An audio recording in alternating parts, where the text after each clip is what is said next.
이 시간 함께 나눌 말씀의 제목은 나의 오병이어입니다. 자, 오랜만에 우리가 요한복음 말씀을 살펴보게 되는데요.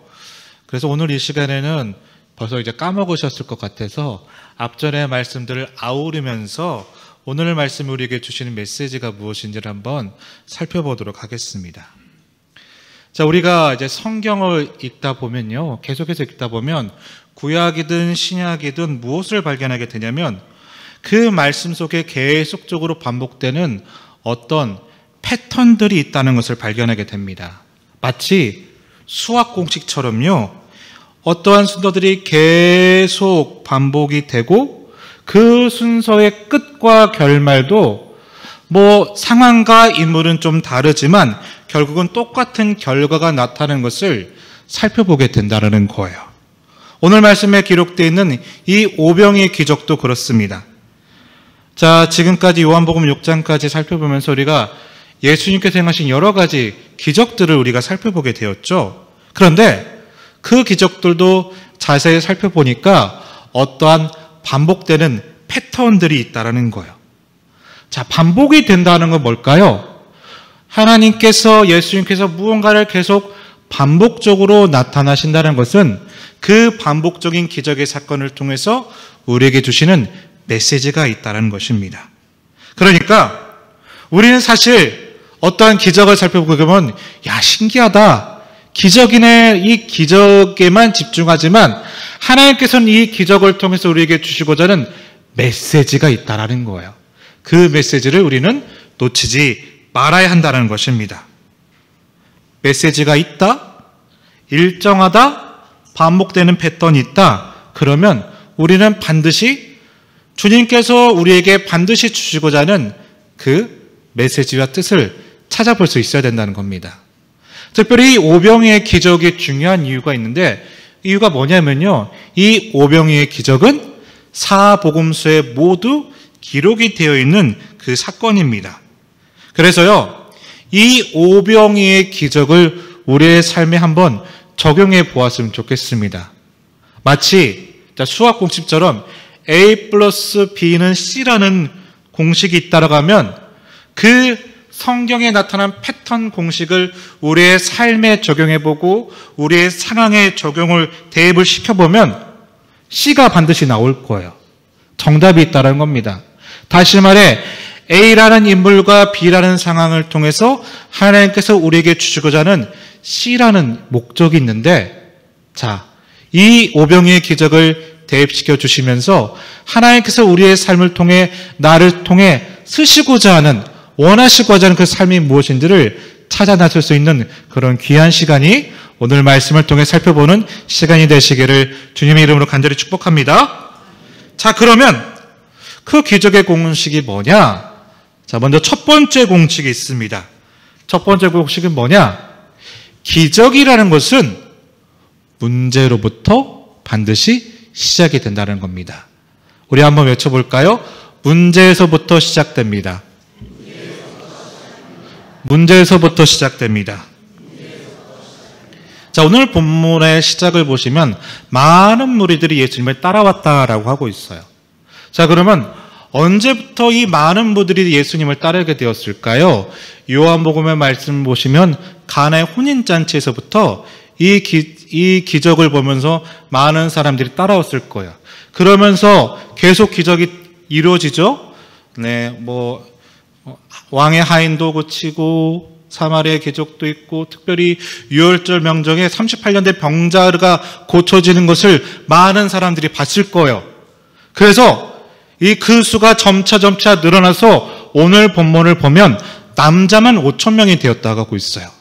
여자와 어린아이까지 평균 살을 곱하면 약 2만 명이 되는 사람들이 지금 예수님을 따라다니고 있어요. 일거수일투족을 주시하고 있었다라는 거예요. 그런데 자, 그러한 상황을 예수님께서 보시니까 이 무리들에게 어떠한 문제가 있다는 것을 발견하셨어요. 어떠한 문제가 생겼습니까? 이 사람들이요, 배가 고픈 거예요. 허기가 진 겁니다. 그래서 예수님께서는 이 무리들을 뻐기고 싶어 하셨어요. 그런데 더 큰 문제가 있어요. 어떤 문제입니까? 음식이 없다라는 겁니다. 먹이고자 하시는 예수님의 마음은 있었지만 그 2만 명의 사람들을 어떻게 한꺼번에 먹을 수가 있느냐? 그래서 이 오병이의 기적은 무엇으로부터 시작이 되는 거예요? 배고픈 사람들이 많다라는 그 문제에서부터 시작이 된다라는 거예요. 앞전에 살펴봤던 가나의 혼인잔치도 어떻게 기적이 시작합니까? 많은 하객들이 왔는데 뭐가 부족한 거예요? 예, 와인. 여러분이 좋아하시는 포도주 와인이 부족한 거예요. 38년 된 병자도 어떻게 기적이 시작됩니까? 자신을 그 연못에 넣어줄 사람이 없었어요. 그리고 38년 동안 병이 낫지 못하는 그 문제로부터 기적이 시작되었다는 거예요. 그래서 우리가 예수님의 은혜와 기적을 체험할 때는 내 삶에 어떠한 문제가 반드시 있다라는 거예요. 거기서부터 기적이 시작된다는 겁니다. 그런데 문제가 있죠. 그 문제는 뭐냐? 우리는 그 문제를 받아들이기가 어렵습니다. 싫어합니다. 당황합니다. 할 수만 있다면 나는 문제 상황과 접하고 싶지가 않은 거예요. 그런데 오늘 본문의 말씀 통해서 우리가 알 수 있는 것은 뭐냐? 문제가 있었기 때문에 기적이 있다라는 거예요. 내 삶의 문제로부터 예수님은 내 삶의 은혜의 기적을 베풀어 주신다라는 거예요. 여러분 이 사실을 꼭 기억하시길 바랍니다. 기적은 언제나 무엇으로부터 시작된다? 내 삶의 문제로부터 시작된다. 그러니까 어떻게 보면요, 내가요 풍요로운 상황 때는요 기적이 없어요. 그렇죠? 우리가 그래서 살아간 이 세상은 어떻게 보면 그래서 기적이 잘 나타나지 않은 것 같아요. 우리 수병 형제들이 먹을 게 많아지니까 초코파이의 기적이 나타나지 않듯이. 그렇죠? 그런데 여러분 선교지를 한번 가보면요, 선교지는요 정말 많은 기적들이 나타납니다. 병든 자가 고쳐지고, 눈이 먼 자가 눈이 떠지고, 앉았던 자가 일어나는 그 기적이 지금도 나타나고 있어요. 왜 그럴까요? 그 상황이 문제가 있는 어려운 상황이기 때문이에요. 주님의 기적이 일어날 수밖에 없는 문제적인 상황이기 때문에 그 선교지에서는 기적이 나타나게 된다는 것. 그리고 우리가 더더욱 기억해야 될 것이 있는데 뭐냐? 그런 문제 상황을 우리 예수님은 어떻게 보시느냐? 긍휼하심으로 바라보세요. 우리 한번 외쳐보겠습니다. 긍휼하심. 긍휼하심. 여러분 그것이 우리를 향하신 예수님의 시선입니다. 우리를 향하신 예수님의 성품은 무엇이다? 우리를 향한 긍휼하심이 있다는 거예요. 그러니까 우리 주님은 내가 어떤 문제적인 상황 가운데 처해 있을 때 나를 그냥 내버려 두지 않으시고 긍휼한 마음으로, 도와주고 싶은 마음으로 바라보시고 나를 대해 주신다는 거예요. 그래서 나는 어떤 문제 때문에 시험이 들어요. 힘들어요. 그러나 역설적으로 그때가 바로 나를 위해서 주님께서 일하실 상황이 된다는 거예요. 우리가 언제 신앙이 깊어집니까? 내게 문제가 있을 때, 어려움이 있을 때, 고달픔이 있을 때 나를 만져주시는, 나에게 찾아와 주시는, 내 삶에 개입해 주시는 예수님으로 인해서 내가 은혜를 받고 신앙이 깊어지지 않습니까? 그래서 기적은 문제로부터, 그리고 그 문제를 바라보시는 그 예수님의 긍휼하심의 성품 때문에 나타나게 된다는 거예요. 그래서요 이사야서 49장 15절은 이렇게 고백합니다. 우리 한 목소리를 같이 읽어보겠습니다. 준비 시작.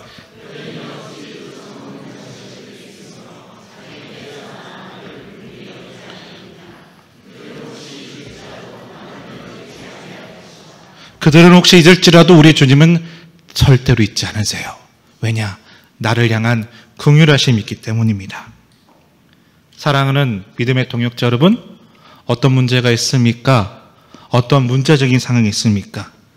그렇다면 우리 예수님은 반드시 여러분을 긍휼히 여겨 주실 것입니다.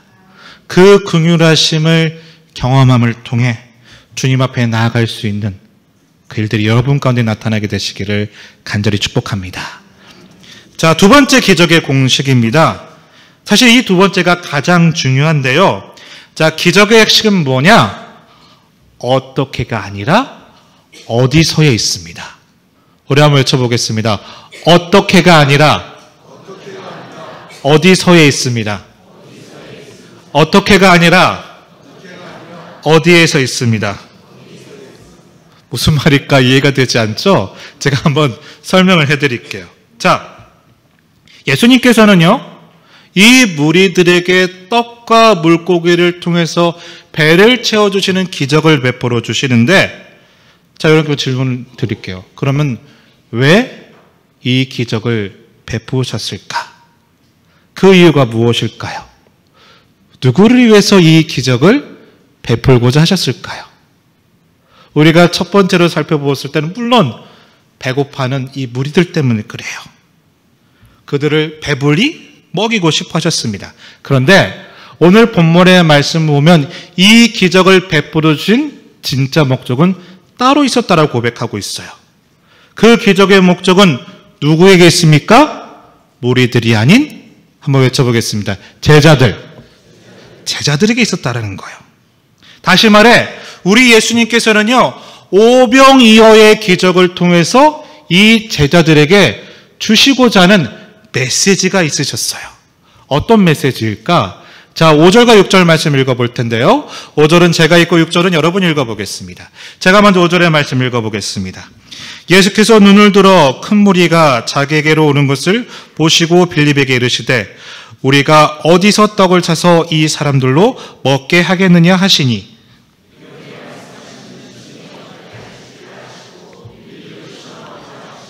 자, 우리 예수님께서는 빌립을 어떻게 하고자 하는 목적이 있었어요? 시험코자 하는 목적이 있었어요. 여기서 시험하고자 하는 말씀은요, 너가 잘하나 못하나 보자라는 테스트가 아닙니다. 레슨이에요, 레슨. 테스트는 목적이 평가하는 거죠. 근데 레슨의 목적은 뭐예요? 그 사람에게 교훈을 주기 위해서, 그 사람을 성장시키기 위해서. 예를 들어 피아노 학원에서 피아노 테스트를 한대요. 그럼 평가라는 거예요. 점수를 줍니다. 그런데 레슨을 시켜주겠대요. 그럼 뭐를 위해서요? 이 학생의 실력을 업그레이드하기 위해서 하는 거죠. 다시 말해 빌립을 시험하고자 하는 목적은 테스트가 아니라 무엇이다? 레슨이었다라는 거예요. 어떤 레슨의 목적이 있느냐? 자, 5절의 말씀을 다시 한번 보여주세요. 자, 5절의 말씀 보시면, 자, 그런 상황, 이제 이 오병이어의 기적이 필요한 상황 가운데 무리들을 보시면서 빌립에게 이렇게 질문하셨어요. 우리가 어디서 떡을 사서 이 사람들로 먹이게 하겠느냐라고 말씀하세요. 자, 그러니까, 자, 예수님께서 빌립에게 질문을 하시고자 한 초점은 뭐예요? 어디서예요, 어디서? 그쵸? 근데 빌립은 뭐라고 대답하죠? 예수님, 이 사람들을 다 먹이려고 하면 200데나리온이나 부족하겠습니다 라고 대답을 해요. 자, 200데나리온이면 한 데나리온의 계산을 따져보면 약 7개월 정도 되는 월급이 돼요. 많은 돈이 필요한 거죠. 그 돈을 어떻게 구하겠습니까? 라고 빌립이 반문하는 거예요. 자, 근데 시선의 차이가 있어요. 예수님은요, 어디서? 라고 질문하셨어요. 그렇죠? 근데 빌립은 어떻게로 대답을 하고 있어요. 어떻게 먹을 수 있겠습니까? 자, 그 다음에 나오는 제자가 누구예요? 안드레입니다. 안드레. 어떤 사람들은 안드레가 그래도 빌립보단 낫다라고 합니다. 근데 똑같습니다. 50보 100보입니다. 조금 나은 면은 있어요. 자, 왜 그러느냐? 자, 안드레는요, 어떤 아이에게 가지고 있는 도시락, 떡 5개와 물고기 2마리를 가지고 예수님께 나와왔어요.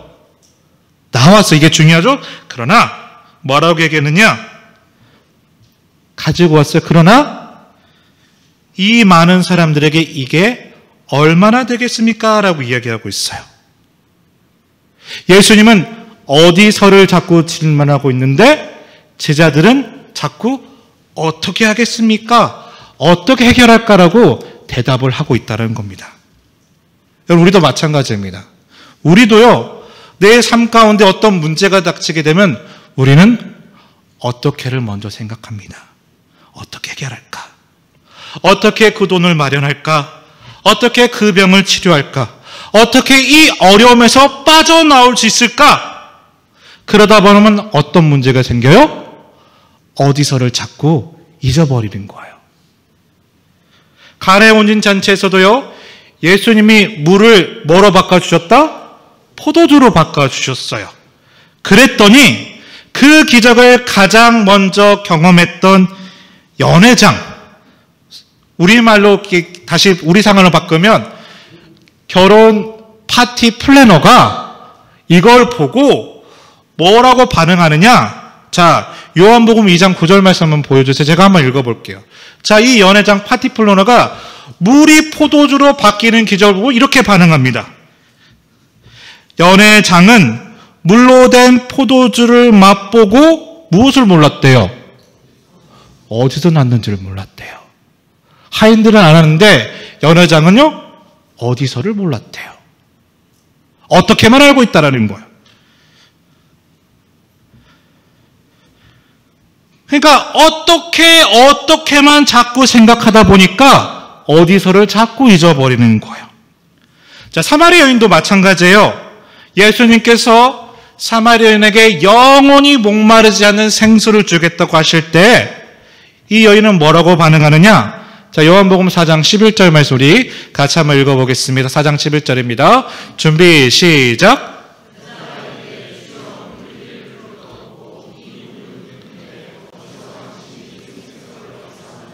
자, 여기 중요한 게 뭐냐?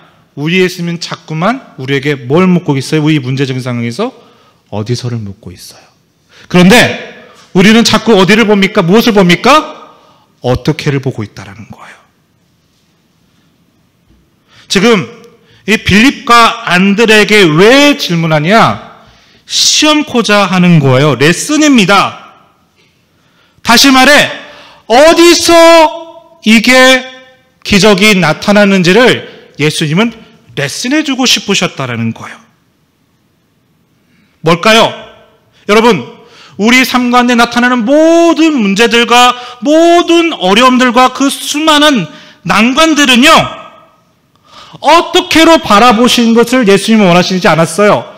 어디서 나타나느냐? 이걸 알기를 원하셨다라는 거예요. 우리도 마찬가지예요. 어떻게 아니라 어디서를 바라보라.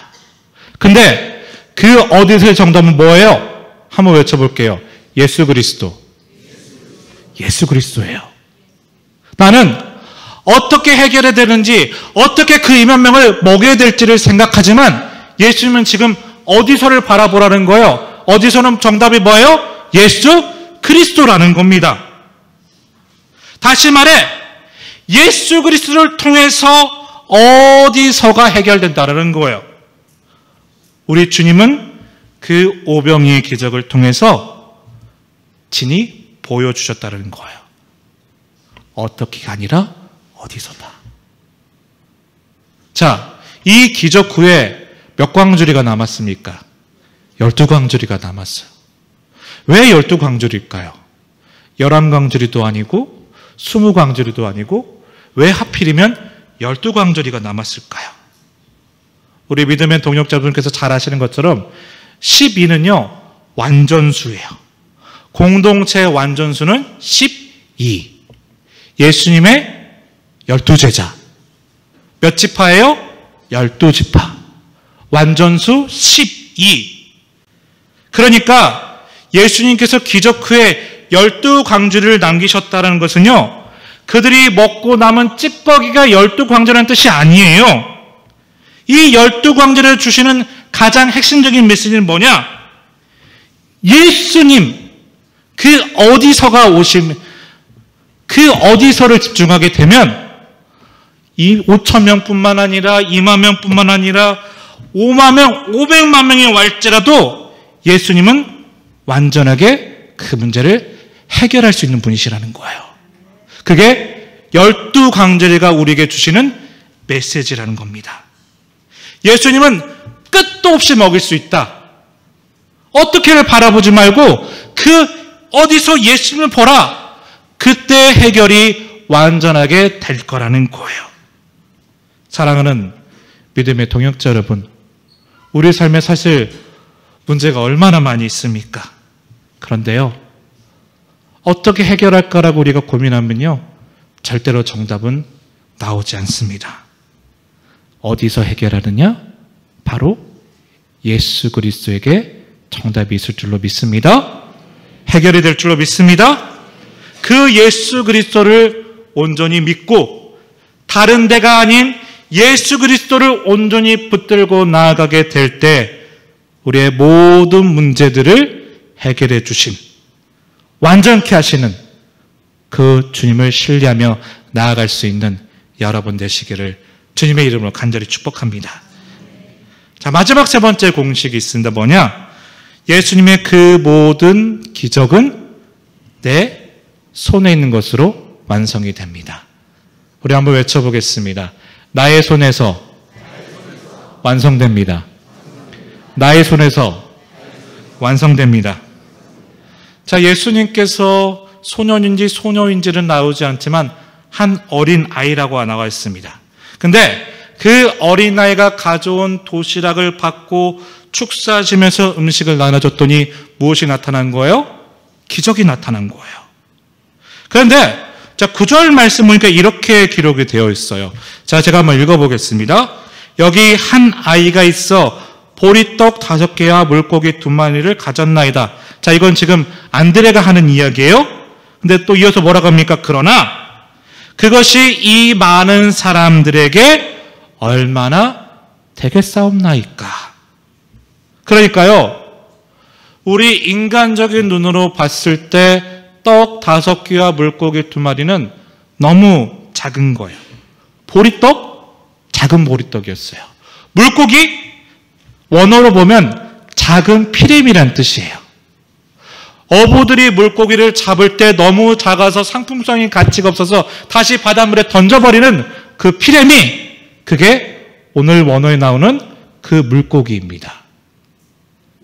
그 작은 보리떡과 어부들이 버리는 그 피레미, 그 2마리 이 도시락이 사실 얼마나 되겠습니까? 그래서 안드레가 말하는 거예요. 그러나 이것이 얼마나 되겠습니까? 자, 그러면 여러분에게 질문을 하나 또 드리고자 합니다. 여러분, 우리 예수님께서는 왜 굳이 오병이어가 필요했을까요? 왜 굳이 보리떡 5개와 물고기 2마리가 필요했을까? 자, 여기서 우리는요, 우리 예수님께서 일하시는 방식을 알 수 있습니다. 자, 우리 예수님은 어떻게 일하시는 분이시다? 다른 그 어떤 것이 아닌 내가 가진 것으로부터 우리 주님은 일하시는 분이라는 거예요. 그래서 그 작은 아이가 가지고 있는 그 보잘것없는 보리떡 5개와 물고기 2마리를 사용하신 거예요. 주님은 이것을 통해서 하나님의 영광을 나타내고자 하신다는 거예요. 우리가 모세를 봐도 그렇죠. 자, 모세가 사람을 죽이고 광야로 숨어서 40년 동안이나 숨어서 양을 치고 있었어요. 하나님이 부르십니다. 모세야, 너가 이제 저 가나안으로 들어가야 된다. 백성들이 이끌고 적과 꿀이 흐르는 땅으로 인도해야 된다. 모세가 알겠습니다. 아멘, 그렇습니까? 아니죠? 저는 못합니다. 못하겠어요. 이렇게 대답했어요. 그런데 그때 하나님이 뭐라고 대답하시냐면요, 출애굽기 4장 1절과 2절인데요. 1절은 제가 읽고 2절은 여러분 읽어보겠습니다. 제가 1절을 읽어보겠습니다. 모세가 대답하여 가로되 그들이 나를 믿지 아니하며 내 말을 듣지 아니하고 이르기를 여호와께서 내게 나타나지 아니하셨다 하리이다.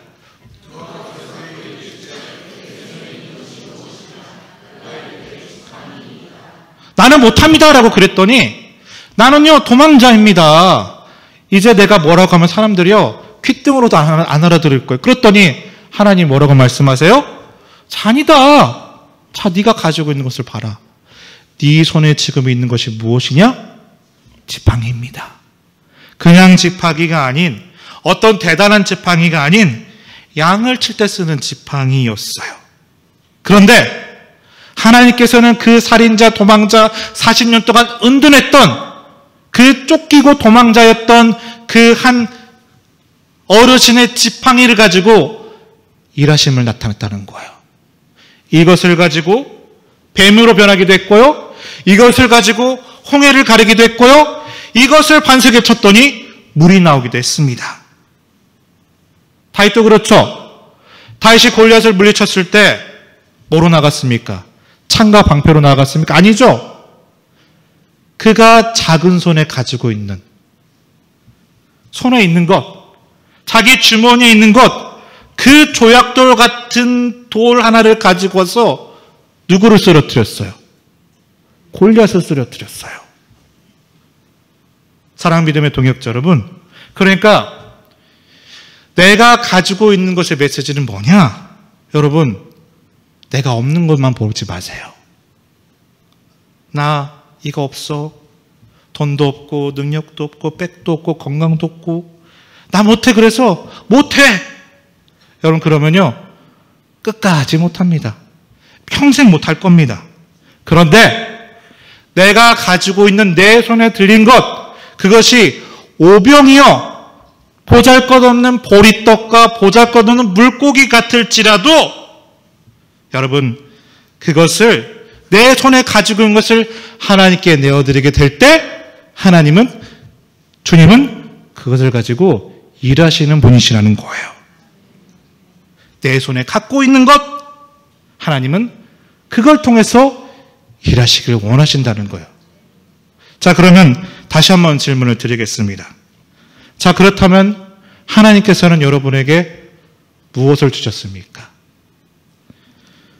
모세에게는 지팡이를 줬고 다윗에게는 물맷돌을 주셨다라면, 그 아이에게는 떡과 물고기를 주셨다라면 여러분에게는 무엇을 주셨습니까? 여러분의 손에 들린 것은 지금 과연 무엇입니까? 여러분, 주님은 그 여러분의 것을 가지고 놀라운 일을 행하실 것입니다. 보잘것 없을지라도 그것을 주님께 내어드리면 하나님은 그것으로부터 일하기 시작하십니다. 기적을 나타내십니다. 그 일하심이 여러분 가운데 있게 되시기를 주님의 이름으로 간절히 축복합니다.